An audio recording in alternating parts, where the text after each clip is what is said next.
Hello everyone, good evening. This is Carl again. Welcome to our Monday live stream. As every si TikTok pageant guru, Carl Loyola. And I'm your TikTok pageant guru, TikTok pageant guru, Carl Loyola.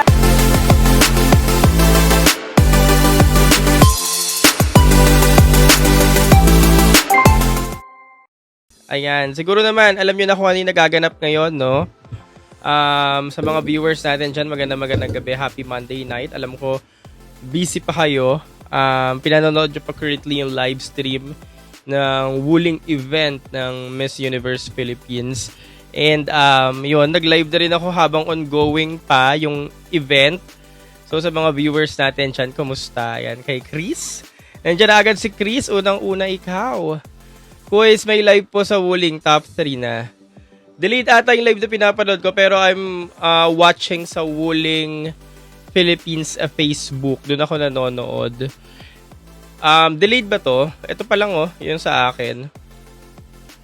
So yun, habang pinag-uusapan natin or habang hinaantay natin yung result, mamaya after ditong announcement ng mga winners, pag-uusapan natin kung ano yung mga thoughts natin sa ibang mga candidates dun sa Wuling event. May mga nagulat, actually may isa akong nagulat na candidate na hindi ko inaasahang sa kanya ako mapapawaw.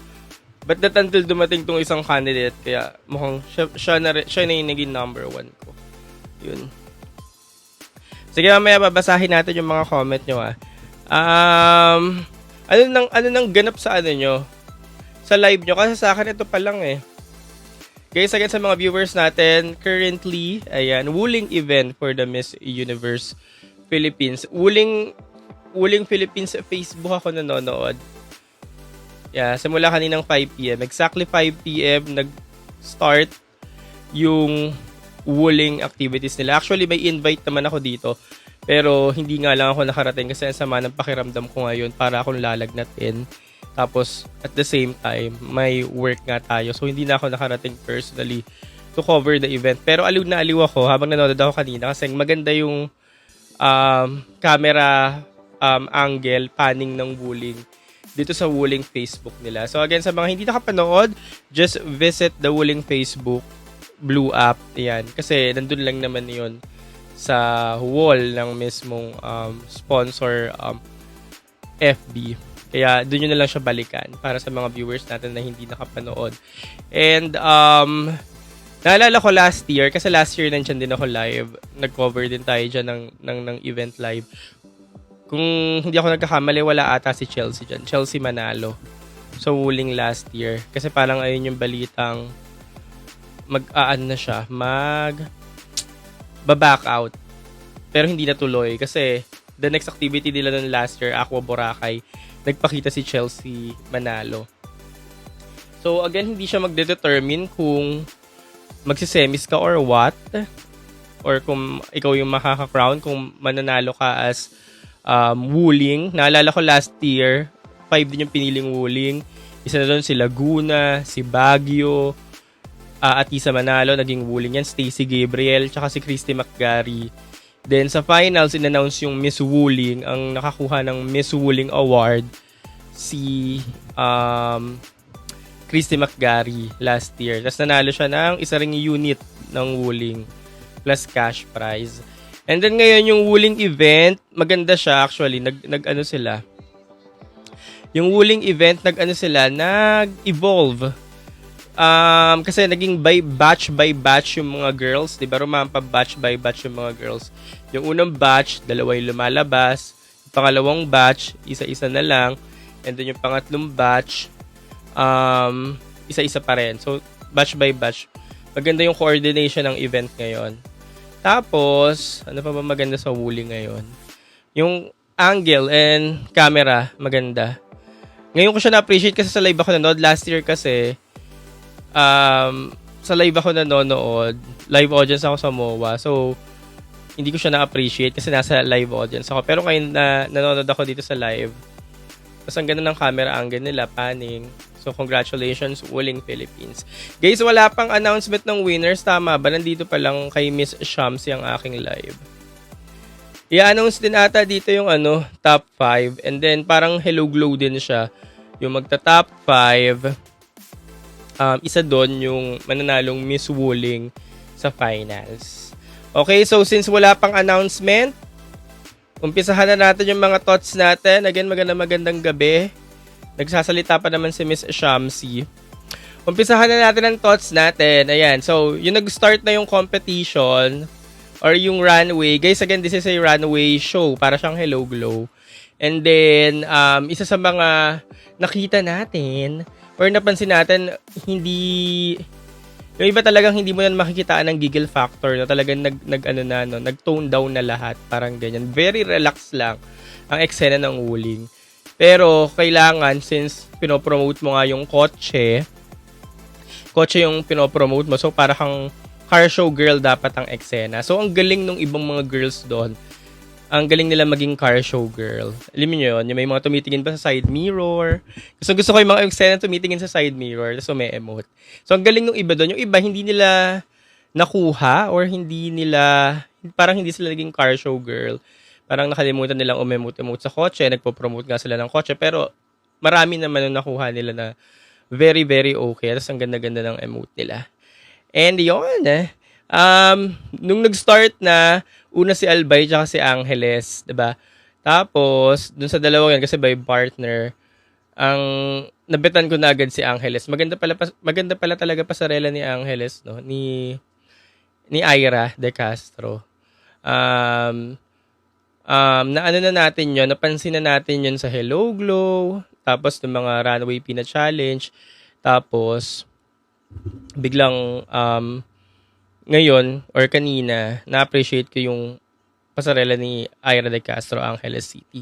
Anyways, may comment si Ira, yung suot daw talaga nila gustong-gusto ko. Correct, magaganda na yung mga damit nila ngayon kasi last year, nakapang sports silang outfit.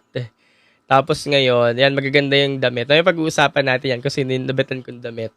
So, ayan kay Ira De Castro muna tayo. After nang nagmarka na sa akin, Kamigin, si Larcy Jensen. So, si Larcy Jensen, nagre-resonate naman yan sa mga pageant fans. Sinasabi nila na, kuya, check mo to, ganyan, kasi parang may mga pinapakita rin talaga. Pero hindi ko siya napapansin. But not until kanina na, doon ko na-realize na, totoo nga yung mga sinasabi ng mga pageant fans. Kasi parang ang ganda ng mga pinapakita ni Kamigin, ni Larcy Jensen sa competition. Parang siya, tuloy-tuloy, ano ba yun? Ang tawag doon? Nasusustain niya. Yung pasarela niya simula nung Hello Glow, Pina Runway Challenge. And yan, yung kanina. Next natin, yung mga, anyways, yung mga sinasabi ko lang ngayon, yung mga nagmarka sa akin habang nanonood ako. Okay? So, wala pa naman siya. Inaantay lang natin yung announcement ng winners. Pero habang inaantay natin, kikwento ko lang yung mga nagmarka sa akin. So, ayun, after ni Kamagin, lumabas si Benguet at si Bohol, partner sila. So parang nagsagupaan talaga sila, no, si Benguet tsaka si Bohol. And unfortunate, siguro may sasabi natin unfortunate kay Maiko kasi si Bohol yung kapartner niya. Si Bohol, di ba, matunog sa competition. Pero buti na lang talaga, parang equal lang yung performance nila. Kay Bohol, ang comment natin kay Bohol last time is parang nagpa-plateau nga or parang hindi nag-i-improve or parang so-so lang ang pasarela. Pero kanina napansin ko parang umu-okay na yung pasarela ni Bohol. Parang okay na siya. Yung parang compared sa mga dati niyang pasarelas, Hello Glow, Aqua Boracay, Pina Runway Showcase, parang mas okay yung ngayon. Oo. Tapos, yun. Tapos si Benguet, katabi niya, no? Si Benguet okay din. Kung ano yung Pina Runway Showcase niya na pasarela, yun din yung kanina. Gusto ko lang makakita pa ng more pa kay Benguet. Pero since sila yung nagkasabay, parang puksaan nga silang dalawa, no, kanina, Benguet at Bohol. Okay naman na parang wala naman nagsapawan sa kanila. So parang okay lang. Tapos, ang sunod sa kanila, yung mga nag-standout lang muna sa akin ang chinichika ko, So, 4 na yon. Next, Davao. Kasi po, hindi mo talaga maikakaila ang lakad ni Davao pang runway. Though may problema lang kay Davao, yung pagbaba ng hagdanan. ewan ko lang, parang hindi lang ako napuliduhan. Nakalimutan ko sa Cebu City, yes, Gabi. Malinis pa rin yung kay Gabi. Pero kasi yung performance ni Gabi, yun din yung performance na nakikita natin previously. Kung ano yung galaw ni Gabi, yun at yun na. So, wait lang check lang natin, baka announcement na. Ayan, tapos, pagkatapos nilang guys lahat, ng mga binabanggit ko, iliga na. Kay Juliana ako tuwan-tuwa. Habang nanonood ako kay Juliana, sigaw ako ng sigaw dito. Yung parang, wow! Woo! Ganon. Kasi paglabas pa lang ni Juliana, unang-unang ganda ng damit niya. Evening gown competition agad si Juliana. Parang evening gown na ng Miss Universe Philippines. Iba yung hinahanap nating moment na sabi natin, sa evening gown competition, kailangan magka-moment ka lang kasi pag nagka-moment ka dyan, automatic papasok ka sa top 5. Ganyan yan. Tapos, yung kay Juliana kanina, gano'n na agad yung nakita ko. Pagbaling pa lang ng camera kay Juliana, tapos ang ganda-ganda kasi ni Juliana eh. Iba yung glow niya, nagra-radiate yung beauty niya. Tapos, di ba bumaba na siya, tapos tutok yung camera. Tapos lakad-lakad pa siya hanggang sa dulo. Ang galing niya umemote dun sa bintana, sa side mirror. Tapos umikot siya doon. Ang galing niya umemote, tapos tinamaan ng camera, di ba? Ang ganda niya, kuhang-kuha niya yung moment ng Wuling Moment Edition. Basta ang ganda niya. Ewan ko lang kung nag-a-agree kayo sa sinasabi ko, pero kasi pag bukas pa lang or pagpaling pa lang ng camera kay Juliana kanina, tuwan-tuwa talaga ako sa performance niya hanggang matapos. Ayan, sabi ni Sofia, ang galing niya maglaro ng runway. Oh, magaling siya maglaro sa camera, ano? Alam niya kung paano umemote. Yung pag tumutok yung camera, alam niya paglaruan yung mukha niya.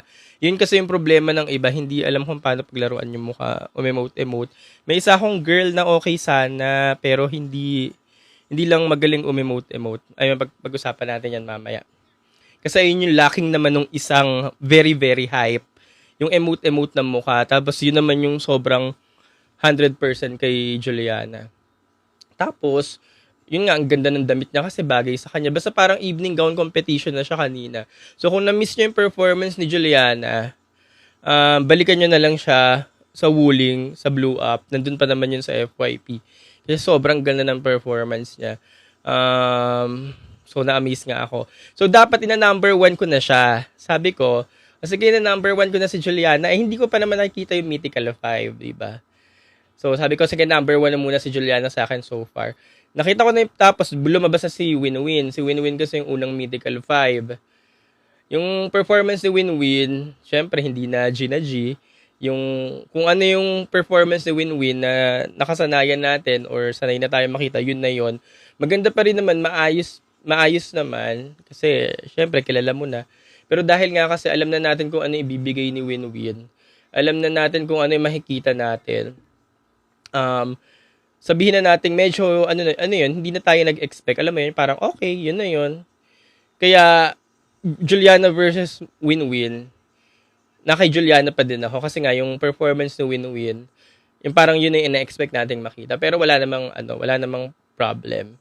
Tapos sunod na Mythical 5. Sinusunod na Mythical 5, Atisa Manalo. Paglabas ni Atisa Manalo, paglabas ni Atisa Manalo, tinapos na ni Atisa yung laban. Oo, kahit alam ko may mga sasabihin dyan, bias ka kay Atisa, pero guys, ang ganda ni Atisa kanina. Ang ganda ng styling niya, ang ganda ng damit niya, yung pagbaling pa lang ng camera, ang fresh, ang ganda ng makeup. Yung very, very light lang talaga. Pero bias talaga, pero ang ganda ng performance ni Atisa kanina. So, Juliana versus Atisa. Si Atisa na yung nag-number 1 ko bigla. Ano masasabi sa performance ni Atisa? Ganun pa din, kalmado pa din. Feeling ko, papunta na talaga siya sa kalmado na directions, no? Yung parang no unnecessary movement, wala na mga eksena, basta ganun lang. Pero bagay naman sa kanya. Doon na talaga siya sa papuntang direction na yun, pagiging queenly, no? Kay Atisa. So, yun, maganda yung performance ni Atisa. Teka lang tinitiyan ko kasi baka bigla mag-announce ng top 5. Wait lang guys yung mga comment nyo kasi mag-a-announce na ng top 5 eh. So, Atisa versus Juliana. Si Juliana so far yung top 1 ko. Dumating si Atisa manalo. So, si Atisa bigla yung nag-number 1 ko. Kasi ang ganda ni Atisa eh. Yung damit niya, ang ganda rin kanina. Wait lang. Inaabang ako mag-a-announce na eh. Wala pa naman. So, ang sumunod na lumabas sa Mythical 5, Iliana. Iliana, no? Si Iliana okay naman, pero para nabibigatan lang ako sa buhok, sa damit, sa kulay ng damit. Although yung performance niya, Iliana pa din. Pero yun nga, dahil nga dun sa styling niya, ni Iliana, feeling ko na hindi lang siya nag-shine or nag-glow for me. Pero again, Iliana is Iliana. Yung kilos niya, Iliana pa din. Pero yung pag unang labas kasi nung camera, pag ganun yung ganun, hindi lang katulad nung glow na nakikita ko kay Iligan at kay Atisa. Next, na lumabas na Mythical 5, si Chelsea. Chelsea Fernandez. Very magaan din yung ano ni Chelsea atake. Magaan lang din yung performance niya para siyang matutulog. Tapos, gusto ko yung damit niya kasi sobrang sexy. Tapos, as usual, yung mukha, ganun pa din. May konting glow factor sa akin. Pero, compared dun sa performance ni Yana, ni Atisa, tsaka ni Juliana, I'll go for rin kay Atisa, tsaka kay Juliana. Wait lang, break muna tayo. Announcement na. Guys, Wuling Philippines. Punta kayo, Wuling Philippines blew up. Announcement na ng finalist. Wait lang mamaya ako itutuloy yung ano ko komentarya. Panoorin lang muna natin yung finalist. Ayan na, first up.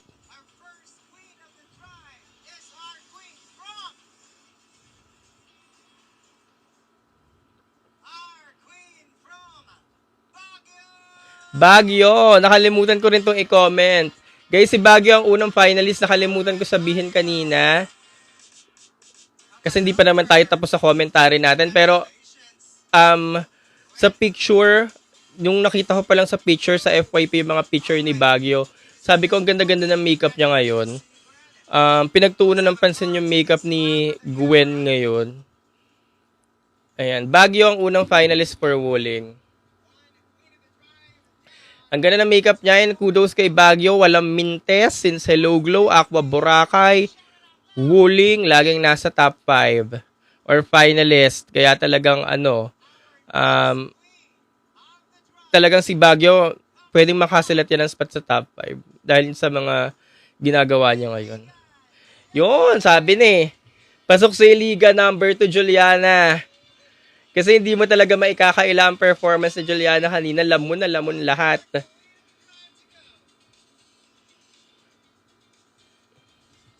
So anyways, yun, pangalawang finalist, Juliana. Ito nga po yung binabanggit ko kanina na aliw ako sa performance niya, but not until dumating si Atisa. Kung wala si Atisa, si number 1 ko si Juliana. Kasi ang ganda talaga ng performance ni Juliana. Wait lang, number 3 na.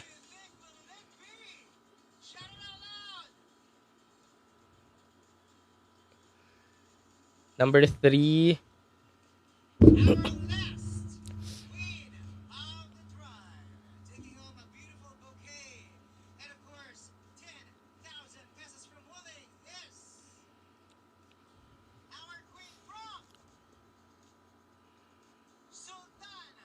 Chelsea Fernandez. Number 3 finalist, Chelsea Fernandez. Ayan, kakabanggit ko lang din kanina. Kakatapos lang ng commentary natin kay Chelsea. Sabi ko nga, maganda yung performance niya kanina. Relax lang, very relaxed, sophisticated, ganyan. Gusto ko yung damit niya, sabi ko nga kanina. And so far, kung sino yung mga napapansin, since Hello Glow, Aqua Boracay, sila pa rin ngayon yung sila pa rin yung nare-recognize. So, tingnan natin, baka may ibang names na ma-recognize ngayon. Right now, ay, teka lang, 3 lang ata ang pinili. Top 3 lang pala ang pinili. Wait lang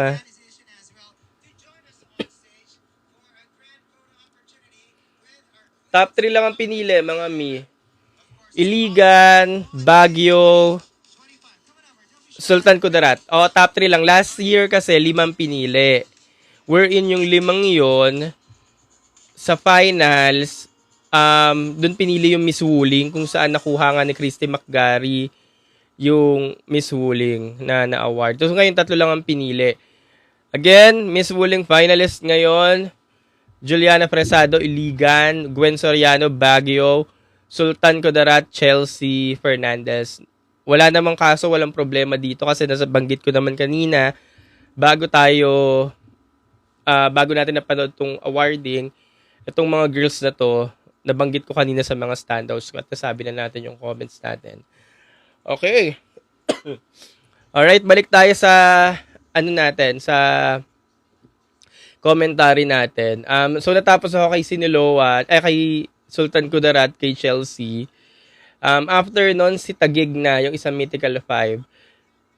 Ano masasabi niya sa performance ni Taguig? Pare-pares ba tayo na masasabi sa performance ni Taguig? Parang nawala si Katrina kanina.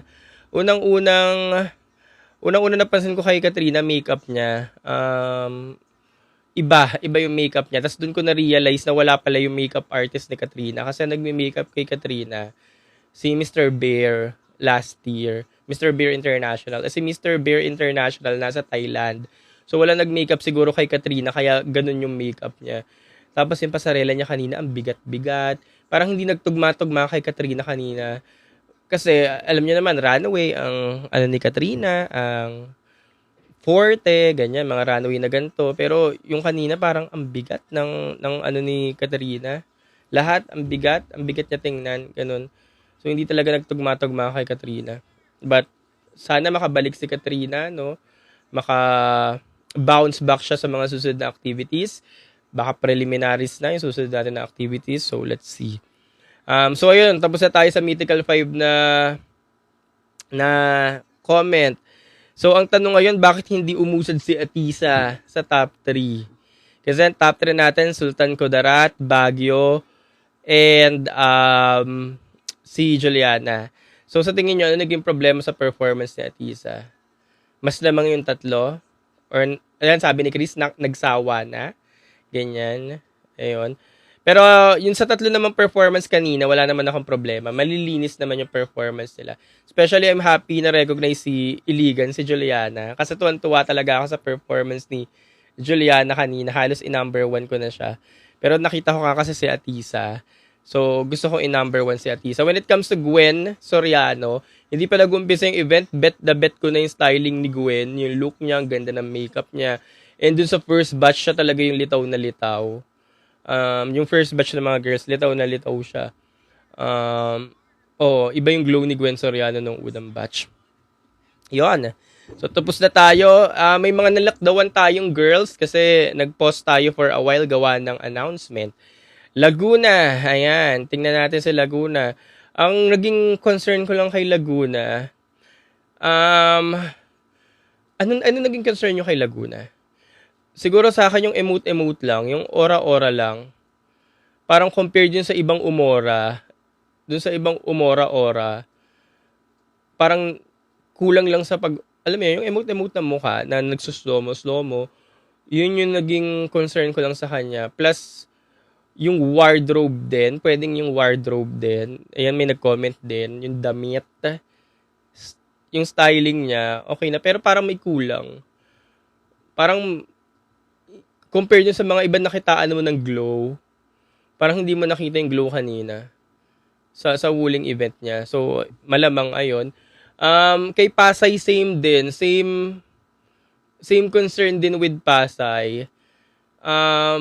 Nakita mo lang si Pasay, nakakatakot siya kasi matangkad siya, mahaba ang leg niya. Pero nung bubaba na siya sa hagdanan, parang may kulang din. Parang napa-okay lang ako, okay. Yun nga, kailangan ng matinding aura-aura kasi nga pinopromote mo nga yung sasakyan, yung kotse, ganun. So, sa mga ginawa na nag-top 3, dapat ganun yung energy. Isabela, kay Jarina naman daw, styling din. mukhang dun nadali si Jarina. Masyadong dark. Parang sunod-sunod na parang purong dark ata ang makeup ni Isabela ngayon. Madilim, parang gano'n. Madilim din yung damit niya. Ganyan. Baka pwedeng dun nadali. Ayun. Pero kasi guys, yung tatlong top 3 deserving kasi ng top 3 eh. Kaya baka hindi na rin naipasok. Ganyan. Tarlac. Sa performance ni Tarlac, same din. Ng concern ko kung ano yung binanggit natin kay Laguna tsaka kay Pasay. Beauty queen talaga yung Hulma. Mahaba ang lihig, mahaba ang bias. Pero yung pagbaba ng stage, wali din. Parang naghahanap ka pa ng gusto mong mahanap. Ora-ora, kulang din sa ora-ora ng mata, ng mukha, ganyan.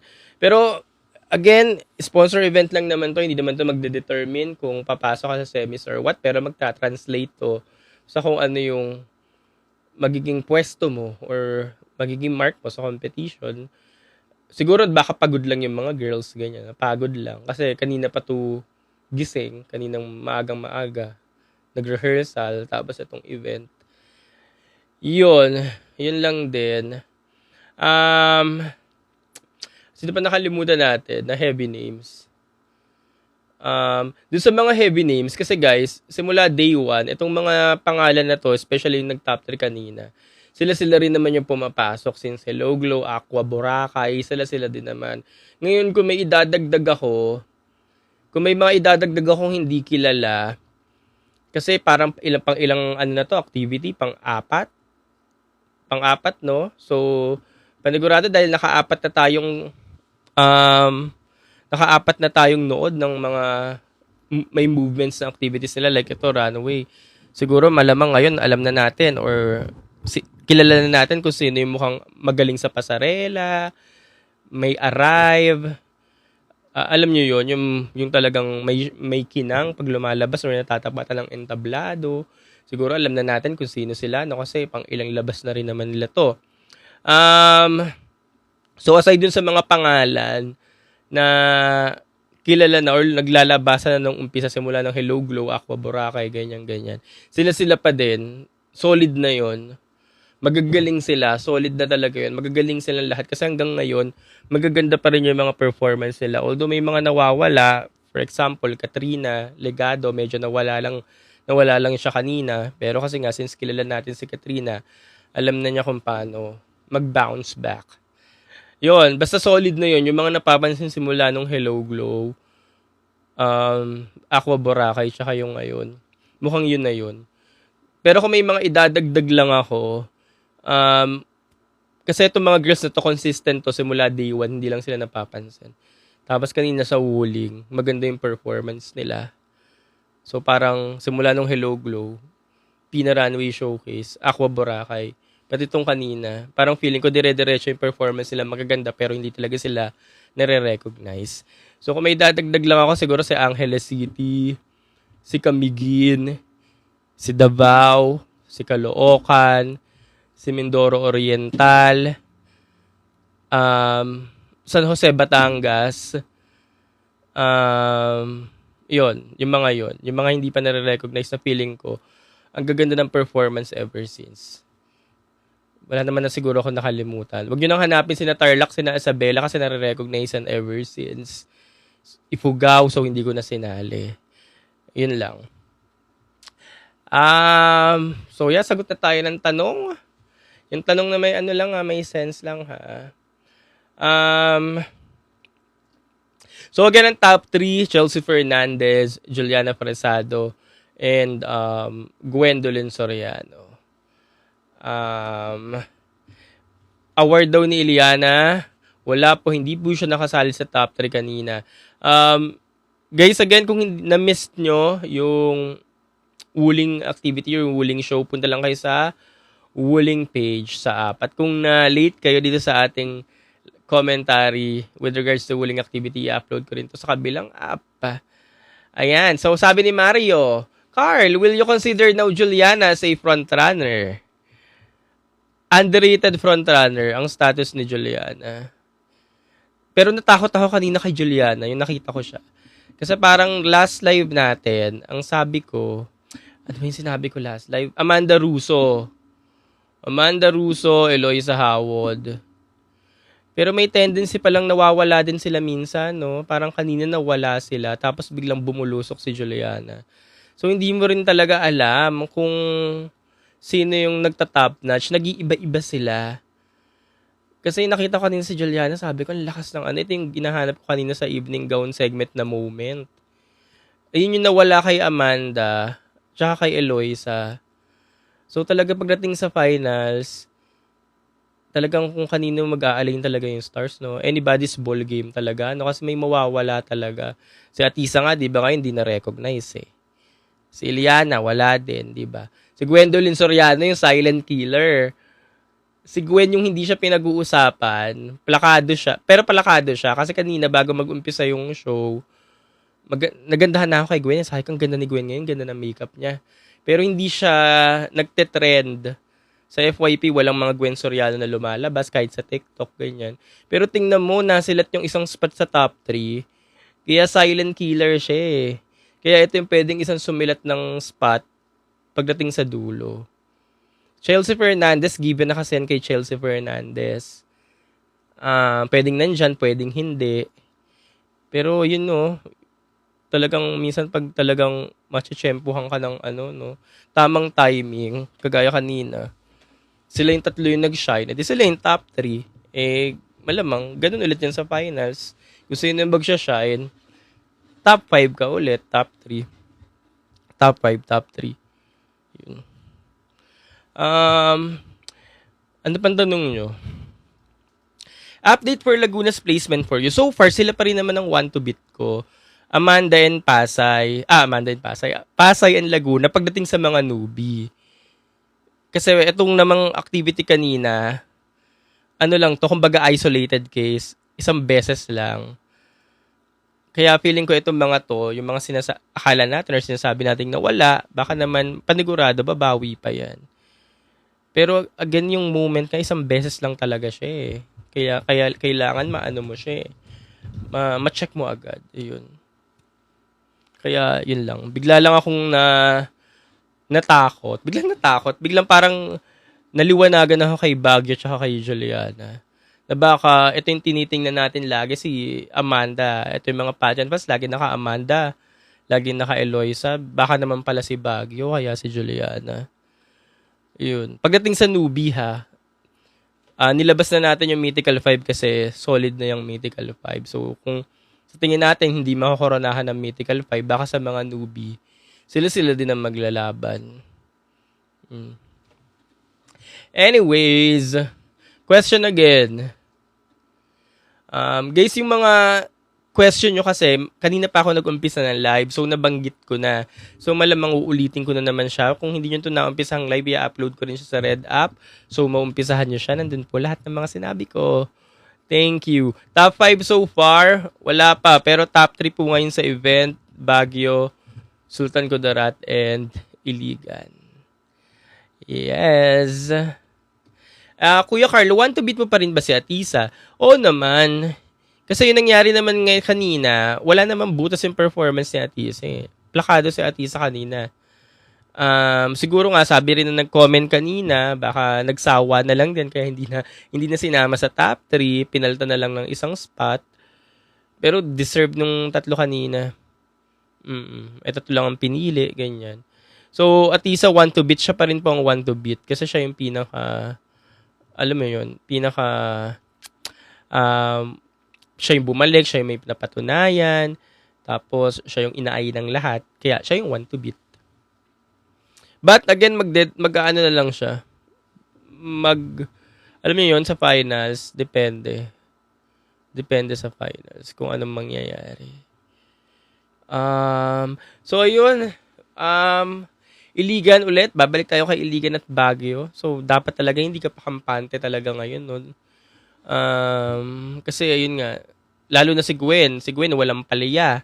Laging nandyan. Si Atisa pumalya na ngayon pero si Gwen nandun pa din. Kaya, di ba, si Gwen na ngayon yung, si Gwen ba? Tama ba?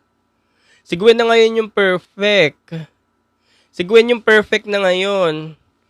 Kasi nawala si Winwin ngayon eh. Nawala si Amanda. 'Di ba mga perfect si Amanda, si Winwin. Nawala yung dalawa. Si Gwen nandyan pa din.